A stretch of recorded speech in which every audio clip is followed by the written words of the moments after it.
Scott. Okay, now I'd like to introduce Karen Kaminskas. She is a hospice chaplain. She is going to be talking to us today about what a chaplain does and how it works into the hospice plan. And also at the end of that, she'll be talking about adult daycare. And we may have some questions. If you want to hold it until the end of the presentation, that would be great. And I turn it over to you, Karen. Thank you so much for coming. Well, thank you for having me here, and I also thank you all for being here. It's always nice to have a good group of people around when you're coming to do a presentation or a discussion. And I really would like to have this as more of a discussion. I do have handouts, but what I think I'll do is wait until the end to hand them out to everyone, unless someone has a preference for having it now, because I'm not necessarily going to follow right through with those slides. Those slides are informational. They give you a little bit of information on hospice. I know there was a hospice presentation done here at some point. I don't know how many of you were involved with hearing what that presenter had to say, but there's just some outline on what hospice is, and then I go into what spiritual support is while someone is on hospice. But before I get into any of that, I do want to give you a little bit of background on myself so you have an idea as to who you're listening to for the next hour. My name is Karen Kaminskas, and at the current time I am a hospice chaplain. And I am also a deacon in training for the Episcopal Church, hoping to be ordained in June. My training is now taking place at Holy Trinity right up the street. But before this new venture in my life, I was an executive in the health insurance industry. And 3 years ago, realized that was not quite what I was meant to be doing, and went on a search for what did God want me to do, and that's where I am today. So kind of, some people might call it repenting for your sins. I like to think of it as finally opening up my heart to hearing what God was talking to me about. And I'm also a board member for adult care of Chester County. And that started out as I was a volunteer for them. Did about 200 hours of volunteer work and got to witness not only the care that is given to those individuals who are in need of a place to go and socialize and also to get the healthcare attention that they need, but it also relieves the caregiver for some portion of the day, or maybe for the full 8 hours of a day, so that they can either go on to their own jobs, or they can have kind of like a short respite during the week at some point, because it is a very stressful thing to be a caregiver on an ongoing basis. So with saying that, how many of you here are caregivers? Okay, about half of you are caregivers, and have been. Okay. Or have been. So those of you who have been, may later on when we open it up to real full discussion, can share some of those tips that you learned while you were going through that, so that for those who may be foreseeing themselves as being caregivers in the future, will have some resources available to them. Okay. And how many of you are familiar with hospice, what hospice is? Everybody is familiar with hospice. How many of you are familiar or have had not an encounter, but have met a chaplain perhaps in a hospital or another facility setting? Okay, a couple of people. All right. Okay. So let me talk a little bit about hospice, and then I'll talk a little bit about what chaplains do within that hospice framework. And generally speaking, hospices are meant to provide during those last 6 or so months of life comfort and peace and a recognition that even that phase of someone's life has purpose and meaning. Okay? So it has a medical component, it's got an emotional component, and it has a spiritual one as well. And it isn't just focused on the patient. And we are very much focused on the caregivers and family members or loved ones who are involved with that patient. So it's kind of like a holistic approach, taking in the understanding that just because a person is close to death does not mean they're lesser of a human being than they were before they got to that point. So it's a really personal, focused and caring and comfort kind of oriented approach to care. Some people have the idea that hospice is a way just to speed up death. That's a negative kind of connotation some people have given it, and that's not what it is at all. Some people see it as, I'm just going to give up. I'm going on hospice because I'm dying. Well, it's not. It's an acceptance of where somebody is in their life cycle. It's where they are and wanting to go through that with as much peace and comfort as possible. For the spiritual side of that, it's trying to help people make that period of time actually as beautiful as it can be. It can be a time of reconciliation with family members. It can be a time of spending time reflecting on what questions you may have about your own spirituality or your religion. As a hospice chaplain, I don't go into my first meeting with anyone with any preconceived notions. I don't try to convert anybody to a certain way of thinking. I have full respect for that individual or those family members to whom I am going to be ministering to. I am not there to fix any issue or concern they might have. I am there to help them go through that process for themselves. I'm more the one who asks them, I listen and I ask questions and I help them walk through it. But I am not the one who provides the answers for them. Those spiritual answers come from within us. It's not coming from somebody else. So so we go through doing that. Like I said, a lot of times it is with the family members and with the caregivers. Caregivers are going through a different kind of experience oftentimes than the person who is the patient. Oftentimes the patient has already come to acceptance of where they are, and they're at peace with the fact that they're dying, and some of them are really looking forward to passing on. It's oftentimes far more difficult for the family members to come to that same level of acceptance, because they know that there is going to be a hole left in their life. How am I going to get through that? How am I going to grieve through that? How am I going to make it through that period of time?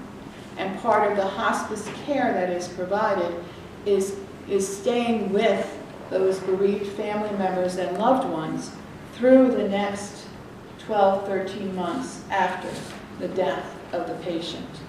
Because it's through that grieving part, that's why, especially caregivers, that's when everything starts to come to the surface for them.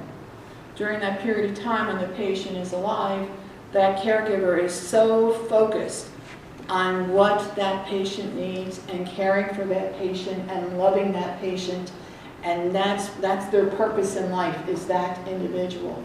And when that individual is gone, it's like a lot of, especially men who've lost their wives of many, many years, it's like, she was my purpose. What do I do now? How do I find that? And it's not me providing answers. It's me helping them look within themselves to find out what those answers are for them, because they're different for everybody. And if at any point you have a question, it is okay to ask me. I'll keep us on track. I'll keep us on track. So, so that's kind of a broad overview. So before I go any deeper into any part of it, are there questions at this point? Is there something that you've always thought about hospice or thought about chaplains that you would like to ask about? I have a question. So you also prepare the patient, let's say they think they're dying, but they don't know that they're dying, but everybody else knows that they're heading down that path. Like in my mother-in-law's case, she really didn't say to me that I'm dying, but I watched the chaplain and the hospice folks get her to think about what's going to happen. And they made her feel comfortable in the process. And that, to me, was, you couldn't even place a value on that. I couldn't do that. There wasn't anything that I could say, or her son, my husband, could say to prepare her for what's going to happen. So the biggest thing that impressed me about hospice and the chaplain was how they all came together and they were able to make my mother-in-law feel comfortable in the fact that she was going to die. So I thought that was great. And I think what you're also referring to is the fact that it's a professional team that's supporting that individual and the family. There's of course the nurses and the nurses' aides and the doctor who are involved, but there's also a social worker, because in many instances people may have some financial difficulties, or they may be in need of getting people to come in from other parts of the country. We recently had one patient who what he wanted to do before he died was fly out to Arizona and visit with his mother who couldn't get here. And so the social worker arranged for that person to be able to fly out to Arizona, spend time with his mother, and come back. And he died about a week later, but he got his final wish. And many social workers will work to do that, will work to understand what is the wish, what are those things you still want to accomplish that you have not yet been able to do. And if it's something a social worker can help them with, they will go ahead and do that. So you have that social worker, and then you have the chaplain. And we also have volunteers. And oftentimes volunteers can also help out the caregivers, because a volunteer can go and stay with the patient while the caregiver maybe takes off an afternoon or a morning in order to get things done, or just to get away and be at peace and rejuvenate themselves. One of the things we all of us who are part of the team do for caregivers is to remind them that they must take care of themselves. And that is definitely easier said than done, and we don't force people to do anything they don't particularly feel comfortable about doing at that time, but it really is critical to try as a caregiver to get that time for yourself, and to also prepare yourself for the loss that you're going to feel at the end. A lot of times we don't know what that loss is going to feel like until it happens to us. So it's hard, especially when someone's losing someone for the first time, to understand what that feeling is. And everybody reacts differently, and everybody grieves differently. So it's, one of the things we always stress is that just listen to what your body is telling you. Listen to what your heart is telling you, and just grieve whatever way that is. Don't try to hold back the tears. Let the tears roll. Tears are a way of us dealing with grief. Tears are a way of us dealing with loss. So tears are good. As someone who didn't think that before, I can tell you that holding back and holding it in only causes you more difficulty later, because it affects who you are as a person, because you have this stuff that you're just holding in, and you gotta let it out. You gotta let it out. And I've been around people who are grieving and have gotten advice from people, you should be over this by now. It's been 2 months, why aren't you out there doing stuff? Well, 2 months is not enough time.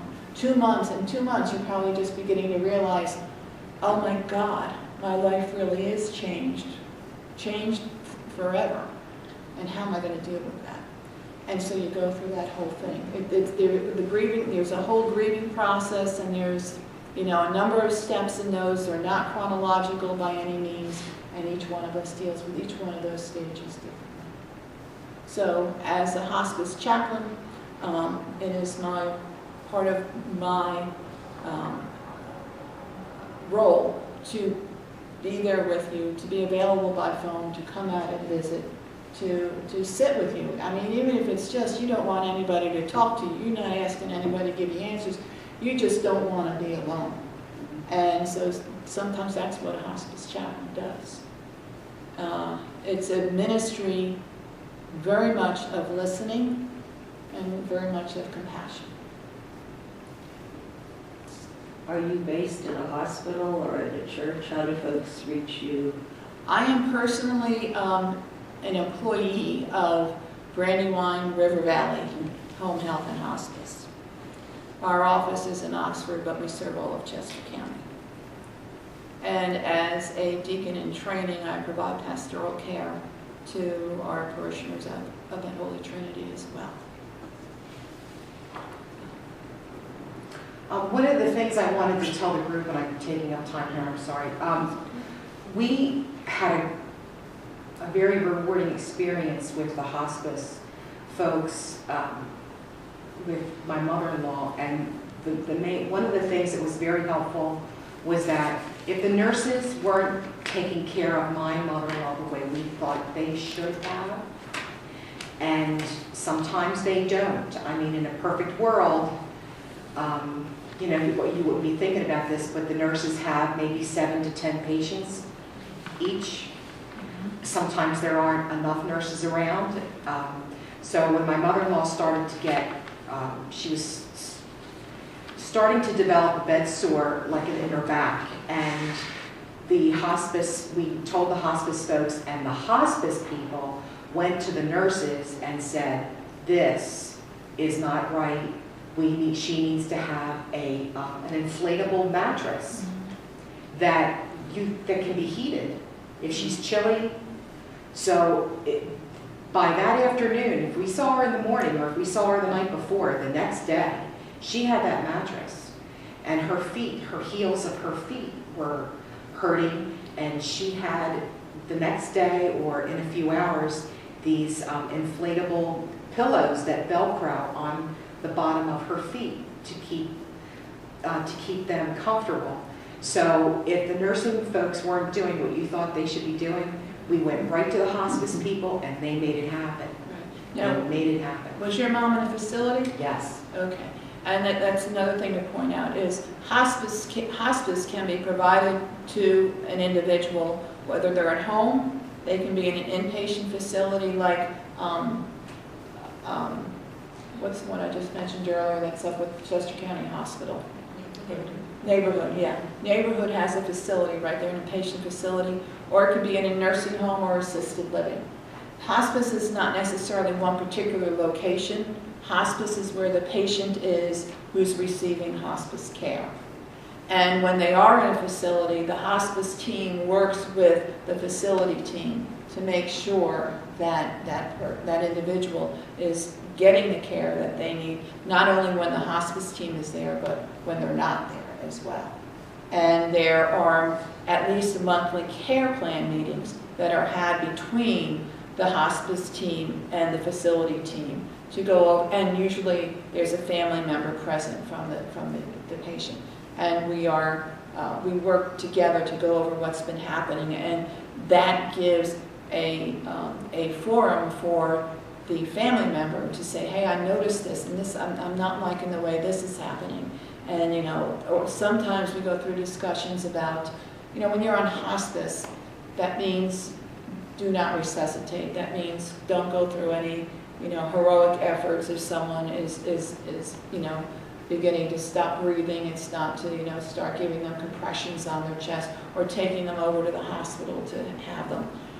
Every person, however, has the absolute right to rescind hospice care if something like that happens, and suddenly they're feeling like, no, I've got to do this for my loved one. I know that I just have to want to get them to the hospital. You can rescind hospice care, have them taken to the hospital, and then brought back to the facility and put back on hospice care. Because oftentimes, but not oftentimes, but there are times we deal with families who, yes, they want to be on hospice, and yes, we understand the philosophy of hospice, and we accept all that. And then an incident happens where someone is aspirating, and it becomes a difficult thing to watch, and you just want something to be done for your loved one. That can't be done. So if you ever were to have a loved one on hospice, and you had that fear, like, this is what I believe now, but what happens when I see something happen?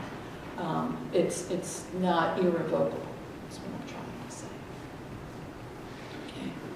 So the other thing is that when it comes to the spiritual care, the chaplain involvement in the hospice care, that involvement is really driven by the family and the patient. Just because there is a chaplain doesn't mean you have to accept chaplain visits.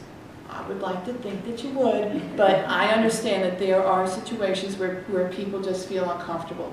They feel as though either, number one, they're getting all the pastoral care they need and the help they need through this period of time from their own minister or pastor, or they can be people who are agnostic or atheist and prefer not to have a chaplain.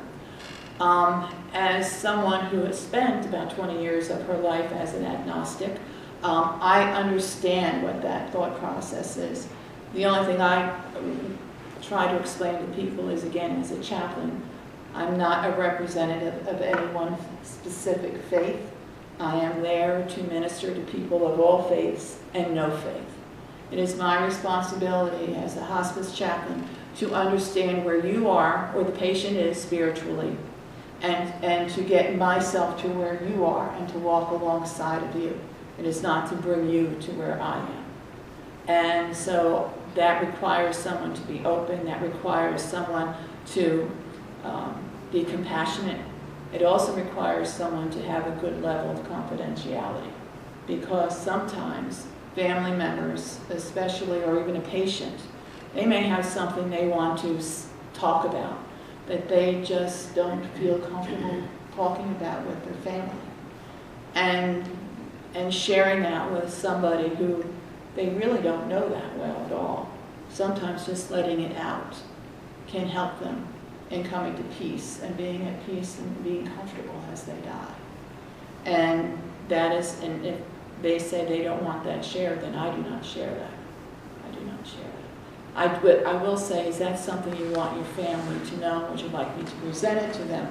And they say yes, I will find a way to do that, and then bring the group together.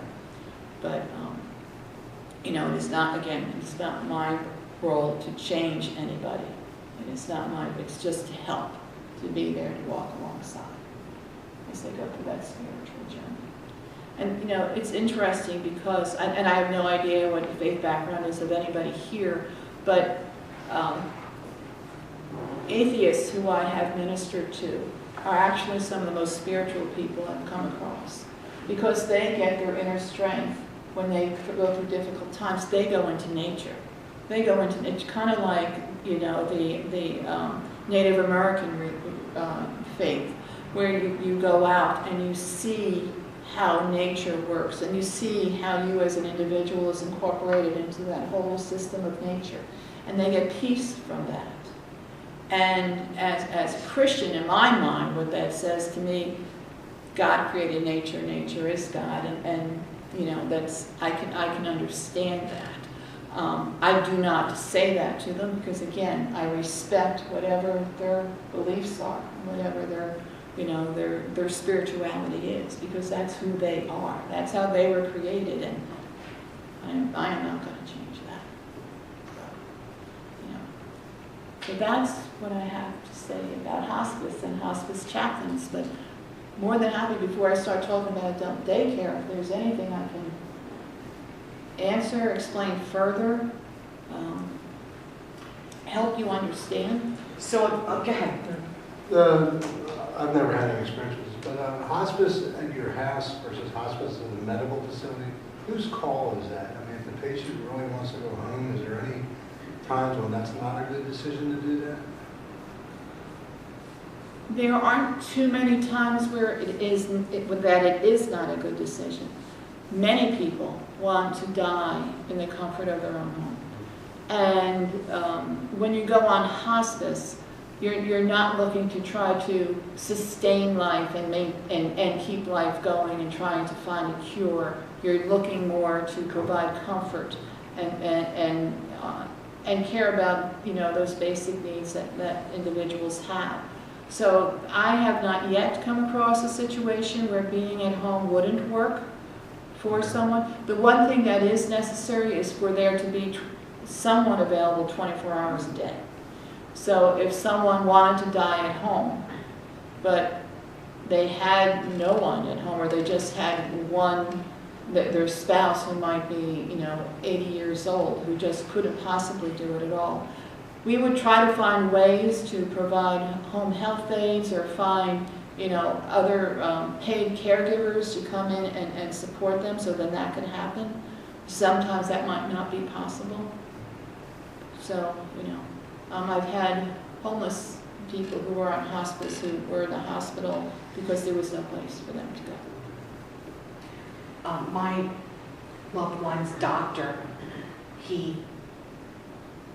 when he was running tests and looked at how she was declining, he was the one that came to us and said, I think it's time to bring in hospice. So we sort of took that advice and it went from there. Mm-hmm. Go ahead.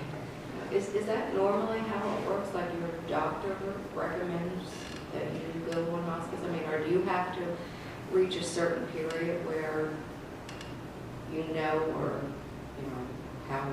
how much longer that you have? Part of the requirement to be on, part of the regulation is that a medical professional, a doctor, must sign a statement that states that this individual has less than 6 months to live. Okay. Sometimes some physicians, because and you're blessed with having a physician like that, because many times, especially when I was working up at a hospital, physicians are so focused on curing, on making somebody better, and if they can't make somebody better, some of them feel as though it's a sense of failure. So they can't give up. They have a hard time giving up. In the hospital I was at, they had a palliative medicine group that would actually come in and start talking with the patient. And then that medical team would talk with the physician and help them to see that this person needs palliative medicine, which means basically to take away the pain or make them as comfortable as possible. And then that palliative team starts talking to them at hospice, and then they may bring a hospice member in.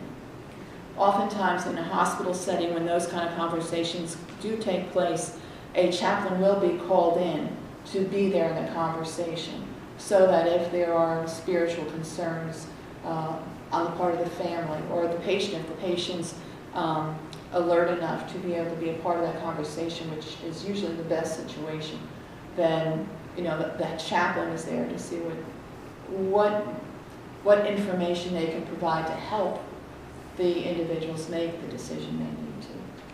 Some people are fearful, well, if I say that I don't want the life-sustaining help any longer, the machines or the feeding tubes or whatever, is God going to see that as being suicide or assisted suicide?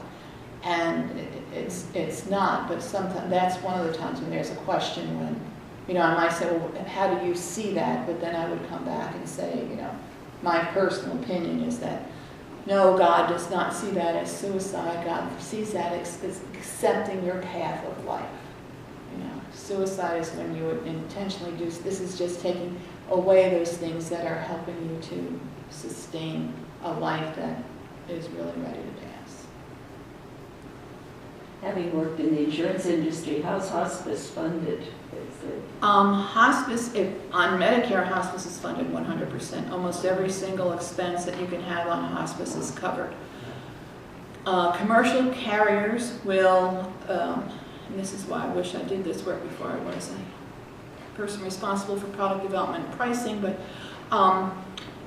they will provide usually the minimum required in order to provide hospice. Some organizations have started to see that differently and have enhanced hospice programs included in their overall package. But there is and I honestly don't remember exactly what it is, but there is a minimum required by regulation, and then there are some organizations that have stuff on top of that. Anybody else? No? Okay. So I'm going to switch now to adult day. Okay. But if anyone does come up with a question, I'm more than happy to go back to hospice or chaplaincy work. So is anybody here familiar with adult daycare? You are? Okay. You are? 2 people. Okay. So family member experience? Okay. That's adult. Yeah, I'm not really That's, sure. I'm going to get into. Yeah, no, I'm going to explain that to you. Adult daycare centers are facilities that provide daytime care and socialization and activities for individuals who are at some level of non-function, so to speak. It could be physical non-function. It could be cognitive non-function. For a while, when people become older, the senior centers. Everybody goes to the senior center. Most of the things you do in a senior center are socialization and activity-based and keeping involved and keeping active. At some point, many people will not be able to function at that level any longer. But there's still a need for socialization. There's still a need for some level of activity based on what their abilities are. Adult daycare centers provide that additional piece of medical attention that you don't get in a senior center. The senior center does not have that medical component to it. You will have a registered nurse and a couple other people, physical therapists that comes into adult daycare centers and works with people who may be in need of some therapy. At the daycare center that I am familiar with, when when the participants come in, they're put in one of 4 different groupings, okay, based on their cognitive and physical abilities, right? So you can have a very high-performing group, and then one that's a little bit less performing, and then another step down in performing, and then you have one that really needs hands-on attention and direct attention almost all the time. So the intensity of the medical care in that one group is definitely more intense than it is in the others. There are still some activities that go on, but they are at a very easy level of dealing with. Up in the highest performing group, and I don't like putting that criteria on them, but that's the easiest way for me to explain it. That highest performing group, there's a lot more activity that goes on. There's still a nurse available if anybody ever needed it, but there's a lot more of the intellectual stimulation and socialization going on. And then there's a music therapist that comes through, physical therapy that comes through. There's, in some cases, when you're talking about those folks who are physically disabled or challenged, we have folks who can actually give them showers and bathings when they come in once a week or whatever. There's a facility where they can do that. They shampoo their hair, they can do things that perhaps the caregiver just doesn't have the ability to do, because in many cases, if someone needs to be showered, you need more than one person to do it, because the person is going to be heavy, someone has to hold them, and you don't want the caregiver or the nurse's aide to be injured as well. So there's the ability to get that care that you may not be able to provide to your loved one at home, gives you a break, takes that responsibility, and sometimes there's that feeling of guilt. I should be able to do everything for my loved one, and now it's like, but there is someone who's better qualified to do this than me, and I'm going to do that. So, and daycare facilities, the cost for that can be covered by Medicare, Medicaid, by VA, by long-term care policies. There may be some health insurance policies that cover that. But, it can get to be expensive, so some people may only go once or twice a week. Some people are there 5 days a week. So you look like you've had some experience with that. Yeah. Yeah. So, and it's, what was your experience like for you and for your loved one? Very positive. So I'm caregiver for 2 people, my mother and her husband. She's mobility impaired, he's cognitively impaired. So having him in a structured environment was really essential. And I was well versed in Medicare, Medicaid, VA, and county assistance programs by that point. And I worked specifically with the county area office on aging to coordinate 5 days a week in adult daycare, 9 to 5 almost, and with transportation provided as well. And it was very, very positive. They had all the services that you mentioned. The one I was most thankful for was podiatry, because trying to quit that guy's toenails was not fun for either. Yes. But they started out the day doing current events and trying to keep what cognitive ability he had still there at some operational level. And just the social interaction was great. Theme events and arts and crafts. There was a child care program in the same community center, so they had a lot of interaction with little kids, which is great. Yes, that I've seen at a couple of places, which is a continuing care retirement community up in Honeybrook. They have that. They have the adult care facility, some of which are people who live in some of the independent or assisted living units that they have there, and they go to the adult daycare, but they also have the regular daycare for children that helps that. And there's a facility down in Kennett Square they're not affiliated, but they're like almost across the road from each other. It took a little work on my part to get all the services provided for. So it was a combination of Medicare, the voucher program through state assistance program, and he qualified for a grant to cover his food, his meals. So I had to pull from different areas to get it all covered, and the transportation was out of pocket, but through the county, so it was minimal, but it was worth it. And that had to be, I'm sorry. That was in Northampton County. Yeah, okay. But I believe every county has a similar operation. The thing I was going to add there is that often we're too close to the situation with my stepfather. Because he was there 4 to 5 days a week, they really got to see as he started to deteriorate, and they were the one that said, you may want to start considering hospice, just by seeing the behavioral changes, the cognitive changes, and they encouraged us to start considering that, where we may not have seen it yet because he was there from that 9 to 5 experience, and the family members may not have wanted necessarily to see it. They were able to provide that objective perspective that was really necessary for the family. Right, and I think that's a really, really good point, because sometimes we're so close to it that and sometimes it's just we just don't want to see it.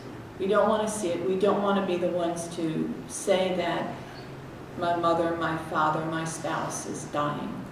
If someone else comes and says, you got to face reality. Here's what we think maybe you should start thinking about doing. It's still like a blow, but it's like, okay, it's coming from someone else now. At least maybe I can talk to this person, and it's kind of like giving you the opportunity to say, okay, yeah, permission. So, I think the other thing, your situation of being responsible for 2 people, it had to be very difficult. And we had, just talking about the strength of community sometimes in order to be able to deal with these types of situations. We have a daughter whose both her parents were in hospice at the same time, and she was caring for them in their home. They were in their 90s. They had been married for like 74 years. And so she realized also that she couldn't, there's no way she was going to be able to do that by herself. So she had the hospice teams coming in, but she also pulled on the church family that her mom and dad belonged to, and there were a lot of volunteers that came in. So a lot of times it's also as caregivers, it's pulling on those people in the communities that surround us. We have to be willing to reach out and say, hey, I need some help. And some of us who tend to think that we can do it all and are very independent, that's a difficult thing for us to do. But I think we gotta all learn to do that. And you certainly did, and I have a feeling that there are a couple other people in this room who've done the same thing. One of the things that I thought of when you were speaking was that we have to get over we are the caregivers, but we have to think about what's best for the person we're caring for in a lot of sense. We had my parents, and we thought we could do everything, when they were living with us. And I realized, no, it's not good for them because we're getting tired, and they need more help than what we can give. So we reached out to our church community, and it actually helped them more because they got to see people that they knew.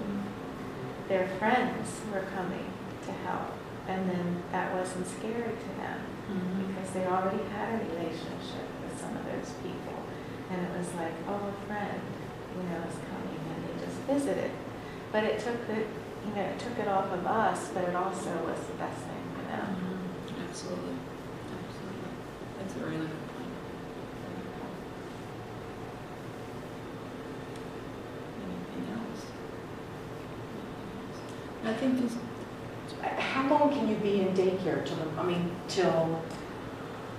Well, the way it worked in my situation, it was till his needs exceeded what they were able to provide. Right. So because they're very, as you were saying, Scott, they're very clear on that because since it's a communal setting, as soon as one participant's needs exceed the majority, they don't want to detract from the service provided to everybody else. So it's not like a 6-month trial or a 12-month? Depends on funding, lapse, but okay. usually once you get in, they want to keep you there because the program that I got my stepdad involved with, they received additional funding with the number of participants they had. It's kind of a win-win. Yeah. Yeah, but you're not, if you want to go 1 day a week for like 5 years, you can do that as long as you don't get to, the participant doesn't get to a point where it's a distraction to the other participants. And to a certain extent, that's why they break them up into different rooms. Number one is the cognitive and physical abilities, so they can gear the activities and all to what that level is in that particular room. But it's also, when you get into that, the lowest performing group, it can be very, very difficult if you're someone who's just been diagnosed with dementia to be in close proximity to someone, and if you start thinking, is that what I'm going to, to be like? So that could be difficult to take. So although you're always looking to care for that participant, that that individual and what their needs are, it's also taking into consideration the needs and the reactions of the other people who are involved in that particular location. Yeah, I'm not sure if all programs are good, but I haven't taken it for intake assessment where they were the ones to determine how often it would go. I think that's for his benefit. Same, in my situation. Yeah. Oh, really? I did 5 days and I was very happy. Oh, okay, because the one I'm familiar with is if financially people can only afford X number of days, then it's X number of days. And they have Saturday hours too, so we're on Saturday. There are a lot of resources out there that help Yeah. cover some of the costs. Mm-hmm. I think the other benefit of the adult daycare, having gone through it, is that after a while, some of the conversations with the family members become limited, whereas when they get out to the adult daycare, my stepfather was a veteran. I couldn't connect with him on that level. My mother couldn't connect with him on that level. There were lots of veterans who were there, and he came home every day with lots of stories. Some were more realistic than others, but especially as time progressed. But he, you know, it gave him something to look forward to, and I think that that's another part of where you're not thinking about your own needs, you're thinking about your family members' needs, because that's what he needed, as opposed to being with my mom at that time. So. And I think that's another great point, a lot of great points coming out here. But is even when you are making the decision about, if you ever have to make the decision about whether someone should be placed on hospice, or whether, you know, is this the time to remove, you know, the life support or whatever, it's so important to get to understand what that person's wishes are. So, you know, talking with them, having conversations, you know, a long time prior as to what that individual's and what your wishes are. If you were ever in that situation, what would you want? And to communicate that to the person who may end up being your caregiver, so when that time comes to make a decision, you take away some of the burden of, okay, what do they want? Or, you know, or I think she would want this, but I'm not sure. And what if I do this and that's not what she wants? And, you know, if we're able to share with our loved ones beforehand, while we're still able to communicate that wish, or better yet, create a living will. So you've identified exactly, it takes an awful lot of burden off of that individual when they're sitting there and someone's saying to you, well, what do you want to do? And it's difficult for anybody who's been in that situation, you know. It also helps if you have siblings to have something from your parents in writing, because sometimes the siblings don't, you know, maybe you're the one that's taking care of the person, and your sibling is not there all the time and doesn't understand what the person really needs, and there might be a little conflict. But if you have something on paper that was signed years ago by your mother or father, and you can say, but look, this is what they want. They don't want it to. You know, then it clicks. Yes. And you don't have that conflict, which it takes a lot of burden off of a person like me. And that conflict you talk about happens often, because we don't all live in the same geographic area any longer. You know, we have siblings who are on the other, you know, over in California or Montana or wherever, and you may be here in Westchester and you're dealing with it on a daily basis, and you're talking to them, and maybe the last time they've been in to see the parent or whoever the loved one is, then it's been months since they've been there, so they don't know what the daily life experience is. They're remembering the last time that they saw that person, and they're trying to say, well, how could they possibly think that they would want that? I know that's not what they wanted. And they're at a distance, and you're right there. Or perhaps your sibling is the one who's right there and you're at a distance. So I think we need to really understand, again, focus on what is going on, and, you know, and really support that person who's there giving the care as much as possible. So, it's hard to be a caregiver. It's hard. It's hard to get all of the information that you need. It's hard to have the stamina. Understanding what's going on is hard. Patience. The patience, absolutely. It's full time. Yeah, there's no break. But my father-in-law, who we had, like Becky, my husband's parents live with us. My mother-in-law just passed. My father-in-law, we're watching him go from being a person who made all of the decisions to someone who can't make a decision. And it's only been since October. So he's starting to lose confidence. He can't make a decision about what he wants for lunch. And he was 6'1", you know, retired police lieutenant who everything was by the book. All the I's were dotted, all the T's were crossed, and now we're seeing him start to and go downhill because mom's not around. So after hearing this, I'm anticipating, I'm just wondering if, and he won't go to senior center. He won't go. He just doesn't, he's not interested in it, but I'm thinking that he might get more out of daycare if he can't, if he's having trouble making decisions. I mean, it's something that we have to think about. And you can go, and talk with the folks at an adult day center and tell them what you know, your loved one is experiencing, and they can help you understand whether that's the right place or not. And the one thing I would always recommend is if you think it is, make sure you bring that loved one into that facility and have them look at it, and maybe have them spend a day there just to see what it's like. Because again, we may be interpreting what they may need and what they want, and they may see it, there might be something they see there that they they just say, no, I don't want to be here, but it's important to understand why they might be saying that too.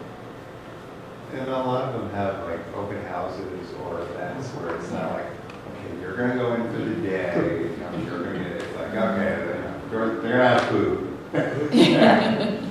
And, you know, Joe down the street's bad, you know, so that makes it a little easier. Okay. Does anyone else have any more questions? It's almost 1 o'clock, unfortunately. Just one quick one, if you have the means to bring someone into the house, are there reliable agencies to do that, or for instance in Chester County? Someone who's going to require home care? Well, all the agencies should be reliable. I mean, I would look up to see what their accreditations are. But do you look for hospice agencies? It wouldn't necessarily, it's going to be close to hospice. Right. Well, there's home health. So I would start at home health, because if you have a home health agency coming in and providing, you know, some care or assistance for a while, oftentimes that home health may have a relationship or be part of an organization that also has hospice, and they may be able to see when that person's health may be deteriorating, so you have another objective person looking at the situation in addition to the medical team. And you know, so that's a very good help. That's a very good idea, because this person is terminal, but they're also a doctor. So and the person taking care is fading with full-time care, so we're looking at an option to bring someone in. Yeah, I would have, if he's terminal, then I would try to determine whether it's within 6 months, and if he's eligible for hospice, and whether they want to go just comfort care, or if they're not ready for that, then I would start with home health. Thank you. God bless you. And I do, unless there are other questions, I do have handouts that you can take with you. Again, I didn't want to speak from the handouts, but I did want to make sure people have some information. When you say training as a chaplain, what was involved with becoming a chaplain as opposed to the training program? It's the training for, and actually it was part of my training for a deacon. I had to take what they call a unit of clinical pastoral education in order, as part of my formation requirements. And it was through that I realized that chaplaincy work was something I was drawn to, and I did a residency. Up at Reading Hospital for a year, which I'm glad I did, but I hope I never have to do again, mostly because of the hours that are affiliated with that. So, a chaplain is meant to provide to minister to people of all faiths and all religions. A deacon or anyone affiliated with a particular religion is usually trained to focus in on that particular faith tradition. Although as a deacon, it is part of my role is to be out in the community and fighting for social justice for those who are disenfranchised. And I don't really care what faith they are. I just Well, we do have some extra minutes if anyone else wants to discuss anything additional.